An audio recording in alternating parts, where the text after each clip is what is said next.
Სახელთა მამისათა და დისთა სულისა წმინდისათა. კიდევ ერთი კვირა ვახლოს ჩვენ დიდ მარხვის დასაწყისთან და მართებს ჩვენ როგორც დღეს მოვისმინეთ მოცხული სიტყვა, სახარების სიტყვა მომზადება მარხვისათვის და მოსამზადებლად გამორჩა ეკლესია მე საკითხავები რომ წესი ჩვენ ცხოვრება შეგნებული ქრისტიანულ ცხოვრება ასე უნდა ცხოვრობდეთ. ეს არის საზომი ქრისტიანის ზნეობრივი საზომი, საცხონებელი და მაგრამ ამ ყოველდღიურობაში რომ ვართ ამ სოფელში გავიწყდება უნებლად ემოციებს ავყვებით ან განვიკითხავთ ან რაღაცა მიკერძოების დამოკიდებული გვექნება სხვა ადამიანის მიმართ და გავიწყდება ეს სიტყვები უფისე სიტყვები მოცხულისა თუ როგორ უნდა ცხოვრდეს ქრისტიანი და ეს მარხაც მე მას მსახურებს გამოგვაფრთხილოს ჩვენ რომ მარხულთ არა იმისთვის რომ რაღაცა არ ვჭამოთ და რაღაცა ვჭამოთ მარხულთ იმისათვის რომ გონება გამოფხიზდეს და სული ჩვენ და გული განიცმითოს და ეს საშუალება რასაც შეგონებათ რომ შეიზღუდე მაშინ შეიზღუდე შენი ფიქრებიც შენი გრძნობებიც შეზღუდე თუ ჭამა არ ჭამა არ იხსნის ადამიანს აი თქვენ ამას იღეს რომ იცო ეს სხვადასხვა სახის არის ეს ჭამა არ ჭამის არის გემოთ მოყარებით არის ნაყროვანებით და არის კიდე მიკერძოებით აი მე ეს კერძი მიყვარს ის სხვა არ მიყვარს იმას არ მიიღებ და ყველაფერი ღვთისგან არის მოცემული ყველაფერი სასიკეთოდ არის რატომ რაც გაქვს მადლობა ღმერთს სტუმრად თუ მიხვალ იქად მოარჩიო რასაც მოგაწინ ის მიიღეო ამაზეა დღეს და საოცარი მაგათი მოყავს პავლე მოცხულს რომ ვინც მეცნიერიაო ანუ ცოდნე სულიერად იცის კარგად ის რომ ის ნაკერპავის არაფერს არ წავა ნუ ხორცია იმიტომ იქ რაიმე საიდუმლო არ სრულდება რატო არ უნდა მიიღო ნაკერპავი რომ თანაზე არ გახდე კერპსახურებისა საქმე ხორცი კი არ არის საქმე ის კერპსახურება არის სისრუე ყალბე და ღვთისათვის მიუღებელი და საწინააღმდეგო ღვთისა. არა ჭეშმარიტ ღმერთს შემოგცდა ქვეყანას ავადიდებთ, არამედ ერთ კერპს.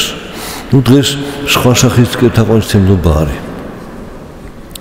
ეს ტერმინი გავრცელდა იმის ფანი ვარ, ამის ფანი ვარ, ეს ფანი რა არის ვერს გავიგეთ, ის თაყვანისმცემელი ალბათ. რომელიც სპორტსმენის ვიღაც, რომელსაც მსახიობის, რომელსაც მომღერლის და ასე შემდეგ, რომელსაც გუნდის თლიანად ფეხბურთის თუ რაგბის და ხო. უშემატკივრობა კი, მაგრამ უკვე როდესაც შენ მიკერძოებით ხარ მის და განიცდი იმის ყველაფერს ღმერთი გავიწყდება. ამიტომ კერპთაყვანისმცემლობა არის მიუღებელი ღვთისათვის. და რა ისო შენ სტადიონზე მიხვალ თუ არ მიხვალ შენ მიხვიდე ნუ რაც შენი ქალაქის თუ შენი ქვეყნის გუნდია გულშემატკივრობ მაგრამ არ ნიშნავს რომ გძულდეს მისი მეტოქე ამ შეჯიბრის დროს ისიც სპორტსმენი და ასევე შეიძლება სხვა სახის იყოს გაკერპება ადამიანში და პავლე მოცხული ამბობს რომ თუ ვინც ცოდნია სულიერია იმისთვის ეს იქ შეურეკს სტადიონიც იყო შეიძლება საკერპოშიც მივიდეს რომ მას არა მარტო ახსოვს უფალი სწამს და გულში ატარებს ღმერთს ამიტომ მისთვის ეს არაფერი არ არის, რადგან მისი უფალი ყველგან არის. ის ხო არ თაყვანს იკერპებს. და მაგრამ ვიღაცას ვიცით ნაკლებად აქვს სულიერობა დაინახავს, ესო ცნობილი ესეთი ქრისტიანული შევიდაო, მაგრამ მეც შევალო. მაგრამ ის შეცდება, იმიტომ მას არ აქვს სულიერობა და მოთხოვს რომ თუ ხედავ რომ ის არის ისეთ ნაკლებად სულიერობა, შეხვალო იმისთვის რომ ის არ დაიღუპოს. ამიტომ იყო როდესაც მეფე სოლომონმა დიდი მეფე იყო და მეზობელ ქვეყნების სამეფოების ოჯახის ასულები მოყავდა ცოლად. რამდენი ცოლი ყავდა იქ ბევრი არ აქვს მნიშვნელობა, მაგრამ იმათ საპატივსაცემოთ რომ ისინი რჩებოდნენ კი თაყვანისმცემლები ისევ. იერუსალიმის გარშემო ბომონები ააშენა. და რაღაც ხე ცოლი მიდიოდა იქ რაღაცას შესრულდა, ყავდა თავისი რაღაც ხურუმი, ვინც მოდიოდა და სოლომონიც იქ მიდიოდა. უფალმა შეერისხა სოლომონი. ერს დაღუპავ შენ ესეო. შენ კი იცი რომ ის არაფერია, მაგრამ ერო ხედავს რომ მაშინ განსხვავება არ არის წმინდა ტადარსა და წარმართულ კერპს შორის. და ამიტომ შენ დიდი სასჯელის ღირსი ხარო, სიგნალის ღირსი ხარო შენო. მამა შენის დავითის გამო შეგიწყალებ, რომ მთელ ერს აცდუნებო. ამით.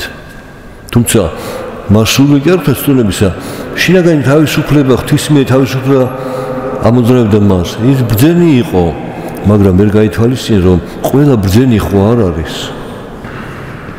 აი ასევე ჩვენ გმართებს ცხოვრება რომ მე ვიცი სულიერად ეს ასიას, მაგრამ უნდა გავითვალისწინო საზოგადოებაც. უფლის გულისთვის რომ საბაბი დაბრკოლებისა არ მივცემას. რომ შერჩები ქრისტიანად, შენზე ეს არ მოქმედებს, არა იმას შეიძლება სულიერად იყოს და მე ეს შეიძლება მარხვის დროს ღრეობაში გადაიზარდოს. უფალი დაივიწყოს. თუ კი სულიერადია, იმას გონია, მაშინ რა მნიშვნელობა აქვს? და წმენა შეიძლება დაკარგოს ადამიანმა. ამიტომ გმართებს ერთმანეთის ზრუნვა და გათვალისწინება, რომ იმაზე მეტად არ დატვირთოს სხვა ადამიანი, ვიდრე მას შეუძლია იტვირთოს. დიდი გულისხმის ყოფა საჭირო ამისთვის. და მეორე კიდე, რადგან ასე ჩვენ მაცხოვრებელია საზომი ცხონების ერთ-ერთი საზომი. როგორც ხოვრის შენ. მერტე მოწყალია, შენც უნდა იყო მოწყალი და მაშინ გამოიხატება. მშიერი რაცა ნახე, აჭამე. წყურვალ ნახე, ასვიო. შიშველ ნახე, შემოსეო. პატიმრობაში ყოფი მოინახულე. ავატყობს მოუვარეო. ხო? ეს ყველა ვიცით.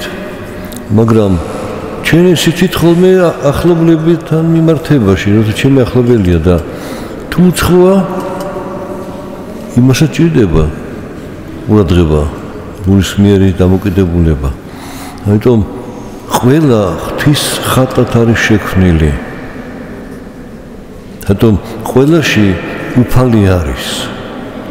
და ამიტომ მასთან მისვლით და მისი პატრონობით შენ უფალს ემსახურები. ამიტომაც ამბობს მაცხოვარი რომ კითხეს და სად ნახეო, შიშველი ან მშიერი ან წყურვალიო, ვინცაც ერთს მაინც გაუკეთეო, მე გამიკეთეთო.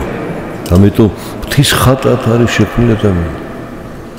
ამიტომ ღვთის ხატება არ შეიძლება ადამიანში. ეს არის საჭირო.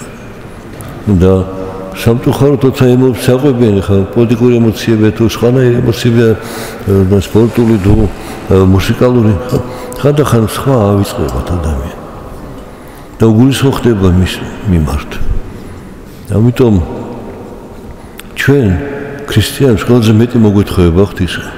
ვისაც მეტი აქვს მოცემული, მეტი მოგვეთხოვება. ამიტომ ჩვენ ეკლესია გეხმარება რომ აი ხა დიდი მარხვა იწყებ მოემზადეთ მაგრამ გახსენს როგორი უნდა იყო ყოველთვის შენ როგორც ქრისტიანი მარხვა თავისუფლ სკოლაა და მარხვის შემდეგ გამოცდა შენ ეს სკოლა გაიარე თუ არა ჩაბარი თუ გამოცდები მე იწყება მარხვა რომ თავდება თავი მარხვა მე არის როცა ყველაფერი დაშვებულია თავშეკავება არ დაივიწყოთ უფლის გულისთვის და მოყვარს ის რომელსაც შეიძლება რათა უჭირს და უნდა გახსოვდეს ყოველთვის გარშემო ადამიანები სხვადასხვა სახის არის ეს გულისხმის ყოფა და გათვალისწინება სხვა ადამიანის საჭიროების ესეთ იმდენ წრიმანში მინდება ითქვათ მანქანებს აჩერებენ ზოგი ფიქრობს რომ აი დაუტოვოს ადგილი გვერდით ხომაც გააჩეროს და ზოგადად ისე გააჩეროს რომ სამი მანქანას ადგილს დაიკავებს და სხვა რედარდება სხვა რო იქნება ამით ჩანს ხოლმე ადამიანის შინაგანი მდგომარეობა ყოველთვის გახსოვდეთ რომ თქვენ გარშემო დადიან უბრალოდ კი არა ადამიანის სხეულები თვით ხატების მატარებელი პიროვნებები დადიან და ყოველთვის ზად იყავთ რომ ან დაუთმოთ ან იზრუნოთ და გულს მიერი ყოთ მის მიმართ ანუ ამას გვასწავლის თუ მოყვარს შენი არ გიყვარს ახლობელი თუ ადამიანიო ხილული თუ არ გიყვარს უხილავს როგორ შეიყვარებო და ღვთის სიყვარული განცხადდეს ჩვენ ამ ქვეყნიურ სიყვარულში ამ ქვეყანაზე სხვადასხვა მიმართებაში სიყვარულში ეს არის მთავარი და მარხვა ამის გამზადებს ამის მოგვიწოდებს ჩვენ შემდეგი კვირა უკვე ყველიერი დღეს ხორცის აღება ნუ ბევრი არ მოგივიდა ცოტა ზომიერად და მაგრამ კვირის ბოლოს ისე გვახსენს რომ რატო მოხდა ადამიანის გასვლა 60-დან დაკარგვა 60-ის ასე ვთქვათ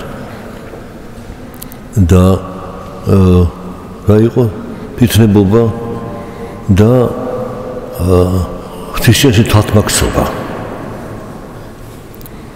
უფალმა კითხა სადა ხარო ანუ როგორ ხადღიში ხარ ან ღონებაში ხარ და ის იგება რომ შენი შემეშინდაო რა ღმერთი აშინებდა რამეს არა მოსიყვარულე мама გაშინებს ემალები რატო რა დანაშაული ჩაიდინე და შიშის ნაცვლად სინანული კონდეს განსათვისაცოდოთ და ისო ყველიერის კვირას შენდობის კვირა ეწოდება და ჩვენ ერთმანეთს შენდობას ვთხოვთ და მაგრამ ამასაც მომზადება ჭირდება ისე როგორ მომზადება განსათვისაცოდოთ უკვე ყველიერში უკვე ითქვება ეფრემაშვილის ლოცვა ხო თვალსდები ხო და ასე რომ 20 პარასხევს სტირვას არ უჩენს ანუ კიდე უფრო მეტი შეხსენება რომ მოახლოვდა მარხვის დღეები და ეს ბოლო სიტყვები მომანჭე განსათვისაცო და გაგთმიცა ჩემსა ეს სიტყვა გიძულდით ხორბზაზე ყოველ დღე ეს გახსოვდეთ მე რო თქვენ გეუბნეთ მეც მომეთხოვება მე უფრო მეტი მომეთხოვება რაც უფრო მეტი გეძლევა მეტი მოგეთხოვება ასე რომ ეს შეიძლება ვთქვათ ყველას